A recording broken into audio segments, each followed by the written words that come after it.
Video শুরু হওয়ার আগে আমি তোমাদের কিছু কথা বলতে চাই। যারা যারা গল্পটা এই পার্টটা থেকে দেখা শুরু করছো তারা হয়তো কিছুই বুঝতে পারবে না গল্পটা, তাই একদম ফার্স্ট পার্ট থেকে গল্পটা দেখা শুরু করো। আর ফার্স্ট পার্ট থেকে গল্পটা এই চ্যানেলে পাবে না, চ্যানেলের নাম আমি ডেসক্রিপশনে দিয়ে দেবো। এছাড়াও তোমরা প্লেলিস্ট চেক করে ফার্স্ট পার্ট থেকে গল্পটা দেখতে পারো। আর হ্যাঁ, এখন থেকে এই গল্পটা আমার এই চ্যানেলে আপলোড করা হবে, তো যারা যারা চ্যানেলটা এখনো সাবস্ক্রাইব করোনি তারা দ্রুত চ্যানেলটা সাবস্ক্রাইব করে ফেলো। সো চলো, লেটস স্টার্ট দি ভিডিও। গ্রাম্য প্রকৃতি বিকেলের দিকে শান্ত হয়ে গেল। পাখিদের কলরব গাছের ডালে ডালে বেড়ে উঠল। আকাশ হয়ে উঠল রোমাঞ্চকর, চারিপাশটা হয়ে উঠল আরো সুন্দর আর শীতল। মোল্লাবাড়ির সামনে যে মেট্রো পথের রাস্তা রয়েছে সেখান দিয়ে গ্রামের মানুষ অনাগ্রহ ভঙ্গিতে চলাচল করতে লাগলো। তখনও কিছু মানুষ বাজার নিয়ে বাড়ির দিকে ছুটছিল। বারান্দা থেকে দূরের পুকুরটা তখনও স্পষ্ট রূপে দেখা যাচ্ছিল। পুকুরের জলে শুভ্র বর্ণের পাতি হাঁসগুলো কোমল চিত্তে সাঁতার কাটছিল। দোতলার মস্ত বারান্দায় দাঁড়িয়ে চাঙ্কুক সেই দৃশ্যগুলো শান্ত ভঙ্গিতে দেখছিল। ঠান্ডা মৃদু বাতাসে গা এলিয়ে মনের সব ক্লান্তি যেন দূর হয়ে যাচ্ছিল। কাঠের রেলিংয়ে দুই হাত ফেলে সেই বাতাসে গা ছেড়ে চোখ বন্ধ করে রইল চাঙ্কুক। কানে শোষ করে বাতাসের প্রতিধ্বনি শোনা গেলেও মনের মধ্যে সূক্ষ্ম আছে দারুণ কিছু মুহূর্ত ভাবতে লাগলো সে। আনচান করে উঠল বুকের মধ্যে, কোথাও যেন উসখুস করে উঠল কিছু তীব্র আকাঙ্ক্ষার প্রতি। চোখের মানসপাটে ভেসে উঠল কেশবতী বালিকার ছবি। কিন্তু সেই ভাবনার রেশ কেটে হঠাৎ রুমে প্রবেশ করলো জিন। পিছন থেকে জাংকুক বলে ডাক দিতেই রুমের দিকে ফিরে তাকালো জাংকুক। রেলিং থেকে এক হাত সরিয়ে চলে গেল রুমের ভিতরে। জিন ছেলের বিছানায় এসে নম্রভাবে বসলো। জাংকুকও ক্লান্ত ভঙ্গিতে পা চালিয়ে বিছানায় উঠে পড়ল। মায়ের কোলে মাথা রেখে ক্লান্ত ভঙ্গিতে শুয়ে পড়ল। সুন্দর দৃষ্টি জোড়ার চোখ দুটো বন্ধ করে নিল। জিন আঙুলের ডগায় ছেলের চোখের পাপড়ি দুটো বুলিয়ে ওর চুলের মধ্যে আঙুল চালান করতে লাগলো। ছেলের মুখের পানে দৃষ্টি দিয়ে মুগ্ধ নয়নে যেন বিভোর হচ্ছিলেন। ক্লিন সেভ করা গাল দুটোয় হাত রেখে মাথা নুইয়ে চুপ করে ছেলের কপালে স্নেহের এক পরশ বসিয়ে দিলেন। চাঙ্কুক চোখ বন্ধ করা অবস্থায় মায়ের আহাম্মক কাজে মৃদু ভঙ্গিতে হেসে উঠল। সেই হাসিটা সুন্দরভাবে বজায় রেখে মায়ের এক হাত টেনে নিজের গালে চেপে ধরল।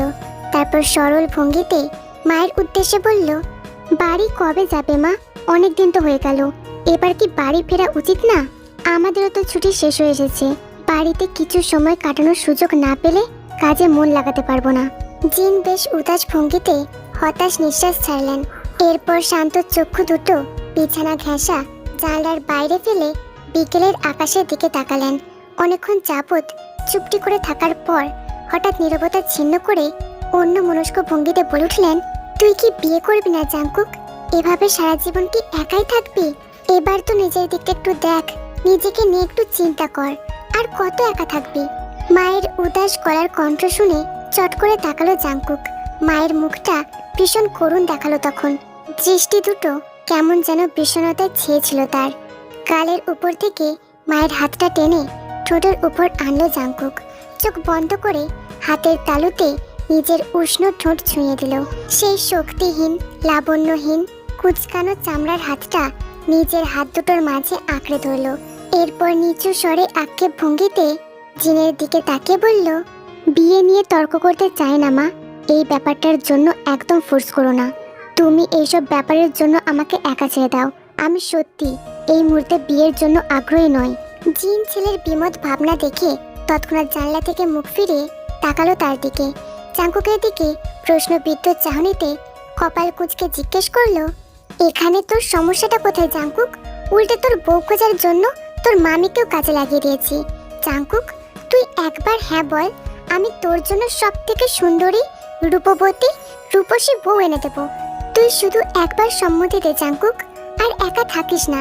অন্তত এইবার বিয়েটা করে আমার জন্য একটা মেয়ে দিয়ে যা। আমার মেয়ে পালার শখটা পূরণ কর জাঙ্কুক। তুই তো ছুটি কাটিয়ে চলে যাবি। এদিকে আমার দিক থেকে কখনো চিন্তা করেছিস, ভেবেছিস আমি কেমন করে ওই ফাঁকা বাড়িতে একা থাকবো? জিহ থাকার সত্ত্বেও আমারও তো কতদিনের আশা আমার একটা মেয়ে হবে, কিন্তু তা কি আর হলো? এবার অন্তত হ্যাঁ বলে দে জাঙ্কুক। তুই একবার হ্যাঁ বললে আমি খবর পাঠিয়ে তোর মামির সাথে সবকিছু পাকা করে ফেলবো। জাঙ্কুক কোনো উত্তর দিল না, হামেশার মতোই চুপ করে রইল। কিছু সময় পর জাঙ্কুক আবারও বলে উঠল, মা, আমার বউ নিয়ে তুমি এত এক্সাইটেড কেন? আমার বয়স কি চোখে দেখো না? আমার সাথে যেগুলো পড়তো সেগুলোর তো 25-এর মধ্যেই বিয়ে হয়ে গেছে।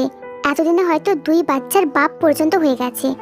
এই তথ্য যদি বাইরে পাচার হয়ে যায়, কোনো ভদ্র ঘরের মেয়ে কিন্তু আমার জন্য আসবে না। বাকি রইল আমার স্ট্যাটাস আর ক্লাস, সেগুলো দেখে অবশ্য বিয়ে করার জন্য মেয়ের কোনো কমতি হবে না। কিন্তু তুমি তো জানোই আমি এসবে অভ্যস্ত না। ওইসব মেয়ে দেখলে আমার মুখ কম, হাত চলবে বেশি।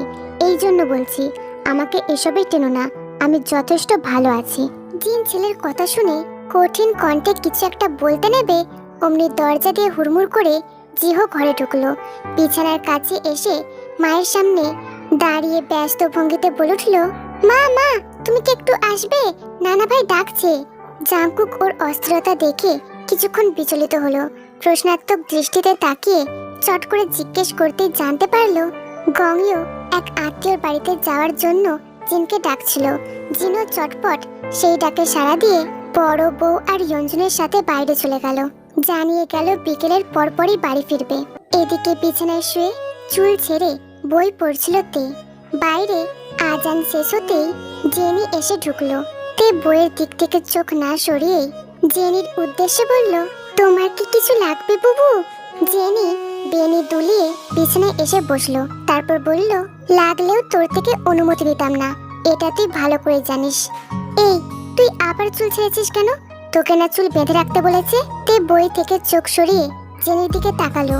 চুলে হাত দিয়ে চেক করতে শান্ত সুরে বলল, বুবু, চুল যে এখনো ভিজে, এই ভেজা চুল তো বাঁধতে পারি না। ভেজা চুল বাঁধলে ঠান্ডা লাগবে, তাই আম্মা চুল বাঁধতে মানা করেছে। জেনি ছোট করে ও বলে তেকে জোর করে টেনে নিচে নিয়ে গেল। তে যেতে না চাইলেও জোর খাটিয়ে ডান কবজি ধরে নিয়ে যেতে লাগলো। তে বারবার জিজ্ঞেস করতেও জেনি তার কোনো প্রশ্নের উত্তর দিল না, তাকে সে কোথায় নিয়ে যাচ্ছে। এরপর উঠানের দিকে গোয়াল ঘরে গিয়ে মৃদু ধাক্কা মেরে ভিতরে ঢুকিয়ে দিল ওকে। গোয়াল ঘরে ঢুকে, বুবু তুমি এখানে বলেই প্রশ্নটা যেই করবে অমনি পিছন থেকে দরজাটা লাগিয়ে ছুটে পালিয়ে গেল জেনি। গোয়াল ঘরের ভিতরটা একদম অন্ধকার অবস্থা ছিল। তে কয়েকবার দরজায় ধাক্কা দিল, কিন্তু কেউ সেটা শুনলো না। এক চালা এই গোয়াল ঘরের ভিতরে কেবল 2টো জানলা আছে। তে অন্ধকার ঘুচানোর জন্য যেই না জানলার দিকে এগোবে তখনই ফট করে পিছন থেকে আলো জ্বলে উঠলো। কেউ ওর ঠিক পিছনে দাঁড়িয়ে আলো জ্বালিয়েছে। মোমবাতির শিখার সরু লম্বা আলো টপটপ করে জ্বলছে, কিন্তু কে ঢুকেছে এই ঘরে সেটা বুঝতে পারল না তে। পিছন ফিরে যেই তাকালো অমনি চোখ দুটো বিশাল বড় হয়ে আকস্মিক ভয়ে কয়েক পা পিছিয়ে গেল সে। কণ্ঠ রোধ হয়ে বুকটা ধরাস ধরাস করতে লাগলো ওর। জলের তেষ্টায় বুক গলা শুকিয়ে খাখা করছে তার। তে ছোট থেকে যার সঙ্গ অপছন্দ করত সেটা হলো বোগম। বোগমের হাবভাব কোনো কালেই সঠিক ছিল না। বিশেষ করে ওর গায়ে হাত দেওয়ার অভ্যাসটা ভালো ছিল না। সুযোগ পেলেই পিঠে হাত রেখে খারাপভাবে চালনা করত। পায়ের উপর পা উঠিয়ে সুরসুরি দিত। নানান প্রকার ফাজলামো বাহানায় শরীরের বিভিন্ন জায়গায় টাচ করার চেষ্টা করত। এসব কথা কাউকে বলা যায় না, সহ্য করা যায় না, স্মৃতি থেকে মুছেও ফেলা যায় না। দিনের পর দিন এইসব খারাপ অভিজ্ঞতা নিয়ে মন গুমড়ে থাকে। বোগম লাইট জ্বালিয়ে তের দিকে বৃষ্টির দৃষ্টিতে তাকিয়েছিল। শরীরের প্রতিটা ভাঁজে ভাঁজে দূরবীনের মতো দৃষ্টি ফেলছিল। মারাত্মক লালসাগ্রস্ত চাহনিতে তেকে যেন গিলে খাচ্ছিল। দাঁত দিয়ে নিচের ঠোঁটটা অপ্রতিভ ভঙ্গিতে কামড়াচ্ছিল। তারপর জিহ্বা দিয়ে নিচের ঠোঁটটা বিশ্রীভাবে জিভ বোলাচ্ছিল। এই সব কিছু যখন তের চোখের সামনে ঘটছিল তখন তে ভয়জড়িত কণ্ঠে নিচু স্বরে আওড়ে উঠল, আপনি আপনি এখানে কেন ভাইয়া? বোগম একটা বিশ্রী হাসি দিয়ে 2 পাটির দাঁত বের করলো। তারপর পা চালিয়ে তার দিকে এগিয়ে আসতে লাগলো। তে ওই অবস্থা দেখে প্রচন্ড ভয়ে কাঠ হয়ে যাচ্ছিল। কি করা উচিত এখন? চিৎকার দিলেও শব্দ বাইরে যাবে না। আপাতত বাড়ির কেউই কোনো শব্দ শুনতে পাবে না। বোগম ততক্ষণে তের একেবারে সামনে এসে হাজির। লাইটারটা ডান হাতে আঁকড়ে তের ভয়ার্ত মুখটার দিকে তাকিয়ে হাসছিল। তে সহজে এই নোংরা মানুষটার সামনে পড়ে না। কিন্তু যখন পড়ে তখন এই মানুষটা কিছু না করে ছাড়ে না। বেগম আবারও তেকে আপাত মস্তক ভাবে দেখে নিল। চম্বুকের মতো দৃষ্টিটা তের গলার কাছে সেই তিলটার উপর আটকে গেল। তের দিকে তার বাম হাতটা এগিয়ে ওর কাঁধে রাখলো। এরপর মুখে একটা হাসি দিয়ে মিথ্যা সৌজন্যতার অভিনয় করে বলে উঠল, পড়াশোনা কেমন চলছে তে? সবকিছু ঠিকঠাক তো? এদিকে তে দাঁত শক্ত করে খিঁচ মেরে আছে। বেগম তের কাঁধ থেকে হাতটা এগিয়ে গলার কাছে তিলটায় বেহায়ার মতো আঙুল দিয়ে ছুঁয়ে যাচ্ছে। এমন বিভৎস আচরণে তের গলায় ফাঁস লাগাতে ইচ্ছে করছে। বেগমের অসভ্য হাতের ছোঁয়া লেগে গা যেন নর্দমার মতো মনে হচ্ছে। বেগম কিছুক্ষণ চুপ থেকে আবারও উপদেশ ভঙ্গিতে বলে উঠল, ছাই কালার শাড়ি পরলে সাদা রঙের ব্লাউজ পরবি। কালো কালারের ব্লাউজ কিন্তু একটুও মানায় না। সাদা কালার পরলে একদম ফকফকা সুন্দর লাগে দেখতে। তে তুই না হাতা একটু ছোট করে পরবি কেমন? এই বয়সে দাদিদের মতো এত লম্বা হাতার ব্লাউজ পরে নাকি? এইটুকু কথা শেষ করতেই কাঁধ থেকে হাতটা সরালো বেগম। আটকে রাখা দমটা যেন ছাড়তে পারল তে। বাইরে থেকে ওকে যতটা শান্ত দেখাচ্ছিল, ভিতরের অবস্থা ততটাই করুণ, চূর্ণ বিচূর্ণ হয়ে যাচ্ছিল। চোখের বাঁধ যে কোনো সময় ভেঙে ফেলার প্রস্তুতি নিয়ে ফেলেছে। তবুও নিজেকে যথাসাধ্য সামলে বেগমের অত্যাচার সহ্য করে যাচ্ছে। বেগম এবার যেই জায়গায় হাত দিল পুরো শরীর যেন বিষযুক্ত কাঁটার মতো ফুটে উঠল ওর। মাথার ভিতর ঝিমঝিম করে ঝিঝি পোকার মতো শব্দ বাজতে লাগলো। শিরা উপশিরা টান টান ভঙ্গিতে সমস্ত শরীরে বিদ্যুতের মতো ঝিমঝিম করে উঠল। তের পায়ের উপর বৃদ্ধাঙ্গুল দিয়ে নাড়াচাড়া করেছিল বেগম। সেই সাথে নানান কথার মুখরোচক প্রসঙ্গ তুলে পিঠের দিকে একটা হাত দিয়ে রেখেছে। বেগমের দ্রুত ইচ্ছে ছিল ব্লাউজের বোতাম খুলে লালসার প্রবৃত্তি এক্ষুনি মিটিয়ে ফেলতে, কিন্তু তে ঠিক তখনই চোখ খিচুনি মেরে কেঁদে উঠল। তে তার দুই হাতে শাড়ির আঁচলটা মুষ্টিবদ্ধ করে রেখেছিল। হু হু করে ফুপিয়ে কেঁদে উঠলে বেগম বোতাম খোলার ইচ্ছেটা তখনই ত্যাগ করতে বাধ্য হলো। এরপর তের কান্নার সুযোগ নিয়ে ওর দুই গালের উপর হাত রাখলো। তে ওই মুহূর্তে আবারও ওকে বৃথা চেষ্টায় ধাক্কা দিয়ে সরাতে চাইলো, কিন্তু বেগমের থাবার মতো হাতের জন্য সেটা পারল না। বেগম বিভিন্নভাবে কান্না থামানোর জন্য ওকে তোষমোদি করতে লাগলো। কাঁদছো কেন তে? আমি তো তোমার ভাই হই, তাই না? ভাইয়া ধরলে কিচ্ছু হয় না। তুমি না লক্ষ্মী মেয়ে, কান্না বন্ধ করো তো। লোকে শুনলে খুব খারাপ বলবে। চুপ করো সোনা, আমি তোমাকে কত আদর করি, কত ভালো মেয়ে তুমি। ভালো মেয়েরা কাঁদে না তে। কিন্তু এতেও তে থামলো না। কান্নার জন্য নাক লাল হয়ে রক্ত জবার মতো রং ধারণ করেছে। ঠোঁট দুটো ক্রমশ লাল হয়ে উঠেছে ওর। থরথর করে কাঁপছে ঠোঁট জোড়া। বেগম ওর মুখটার দিকে অপলক দৃষ্টিতে তাকিয়ে থাকতেই হঠাৎ ওর ঠোঁট দুটোর প্রতি উন্মাদ হয়ে উঠল। ভয়ঙ্কর ভাবে ছুঁয়ে দেওয়ার জন্য গাল ধরে এগোতে লাগলো, কিন্তু তে এবার পাগলের মতো ছোটাছুটি করতে লাগলো ছাড় পাওয়ার জন্য। প্রচন্ড অস্থিরতায় নাশ হয়ে বেগমকে ধাক্কা মেরে জানলার দিকে ছুটে চলে গেল। এদিকে বেগম নাকে ব্যথা পেয়ে মাটিতে পড়ে গেল। নাকের নিচে ঠোঁটের উপরে হাত দিতে রক্তের উপস্থিতি টের পেল। মাথা ঘুরিয়ে তাকিয়ে দেখলো তে জানালায় বসে দুই পা উঠিয়ে জানালার বাইরে ফেলার চেষ্টা করছিল। বেগম যে চেঁচিয়ে ওকে ডাক দিয়ে উঠবে তখনই তে জানালার মাধ্যমে বাইরে বেরিয়ে গেল। বেগম তাড়াতাড়ি নাকের রুমাল চেপে সেই জানালা টপকে বেরোলো, কিন্তু তেকে আর নাগাল পেল না। ও রাগে ক্ষোভে জেনিকে ইচ্ছে মতো গালিগালাজ করতে লাগলো। নিজের এই রূপ ঢাকার জন্য দ্রুত বাড়ির বাইরে বাজারে চলে গেল বেগম। তে তীব্র রূপে হাঁপাতে হাঁপাতে শেষমেশ কাশতে শুরু করলো। হাঁটুতে দুই হাত রেখে মাটির দিকে নুয়ে আছে। মুখ হাঁ করে নিঃশ্বাস নিতেই হঠাৎ তার বমি এসে গেল। অন্যদিকে কলপাড়ে হাত মুখ ধুতে এসেছিল জাঙ্কুক, কিন্তু দূর থেকে তের এমন কাহিল অবস্থা দেখে ফুরুকুচকে তাকিয়ে রইল। তে লম্বা শ্বাস টেনে নিজেকে ঠান্ডা করার প্রক্রিয়া ছিল, কিন্তু বারবার হাঁপানি রোগীর মতো শ্বাস টানছিল। জাঙ্কুক আর সেই দৃশ্য দেখার জন্য দাঁড়িয়ে থাকলো না। দ্রুত বড় বড় পা ফেলে এগিয়ে গেল তের দিকে। কাছে গিয়ে ওর উদ্দেশ্যে কিছু জিজ্ঞেস করবে তখনই তে সেখানে বমি করে দিল। জাঙ্কুক ওর এমন অবস্থা দেখে আশ্চর্য হয়ে গেল। নাক মুখ লাল হয়ে শরীর যেন কনকনে শীতের মতো কাঁপছে ওর।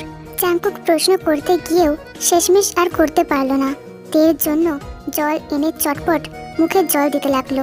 তের চোখে মুখে জল দিয়ে শান্ত দৃষ্টিতে মাটির দিকে তাকিয়ে রইল। শরীর নিস্তেজ হয়ে আসছে, প্রচন্ড অসার, ক্লান্ত আর বিষণ্ণ লাগছে। জাংকুক ওর এমন অবস্থা দেখে কোমল কণ্ঠে বলল, তোমার কি হয়েছে? হঠাৎ করে এখানে এসে এমন বমি করলে কেন? জ্বর এসেছে? তে ধীরে ধীরে মাথা তুলে জাংকুকের দিকে ঝাপসা দৃষ্টিতে তাকালো। মাথাটা ভোঁ ভোঁ করে চরকির মতো ঘুরপাক খাচ্ছিল। শরীর গুলিয়ে প্রচন্ড খারাপ লাগছিল। একটু কথা বলার শক্তি পাচ্ছিল না সে। আজ ইচ্ছে করছে প্রশ্নগুলোর উত্তর দিতে, এই অসভ্য লোকটাকে সব বিস্তারের সবকিছু খুলে বলতে, কিন্তু শরীরের সায় যেন একটু পেল না তে। আধো আধো চাহনিতে পলক ঝাপটাতে লাগলো। তের এমন অপ্রতিভ অবস্থা দেখে জাংকুক একটু এগিয়ে আসলো, কিন্তু অবাক করার বিষয় হলো তে একদমই ভয় পেল না, এক পাও পিছিয়ে গেল না। ওকে দেখে থরথর করে কাঁপলো না, কেমন যেন দৃষ্টিতে তাকিয়ে রইল জাংকুকের দিকে। জাংকুক আরেকটু এগিয়ে এসে ওর মুখের পানে শান্ত দৃষ্টি ফেলে তাকালো। তে এবারেও জাংকুকের দৃষ্টিতে ঘাবড়ালো না। দানবীয় দেহের সূর্য লম্বা মানুষটা আসলে খুব লম্বা। তার সামনে দাঁড়ালে নিজেকে একদম এইটুকুনি লাগে। ওই প্রশস্ত বুকটার দিকে তাকালে মনে হয় আজ তো একটা রাজ্য যেন গোগ্রাসে রাখতে পারবে। জাংকুক ওই ভঙ্গিতে ওর উদ্দেশ্যে শান্ত সুরে বলল, খারাপ লাগছে?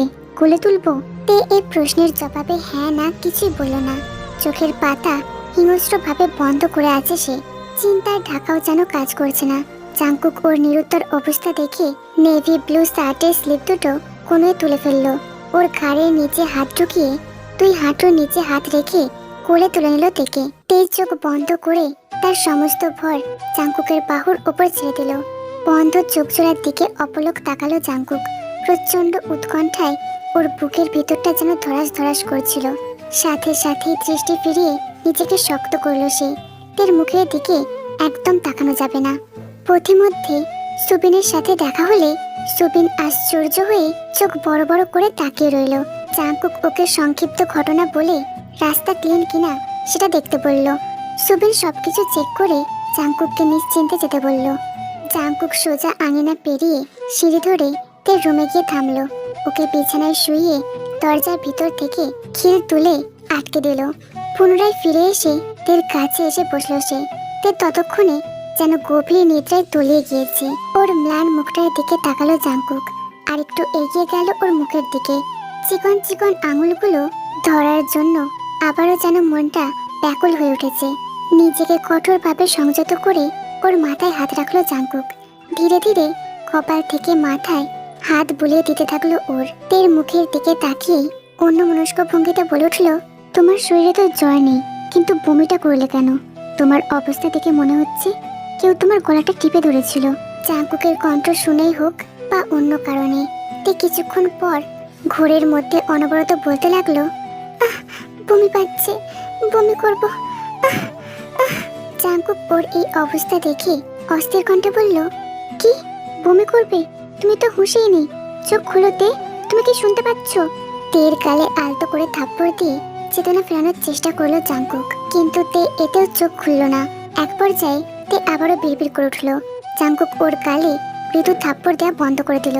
ওর ডান গালে গাঢ় করে হাত রেখে জাংকুক ওর মুখের দিকে আরেকটু ঝুঁকে আসলো। তে এবার ঘোরের মধ্যে বলে উঠল, বকুম ভাইয়া, গায়ে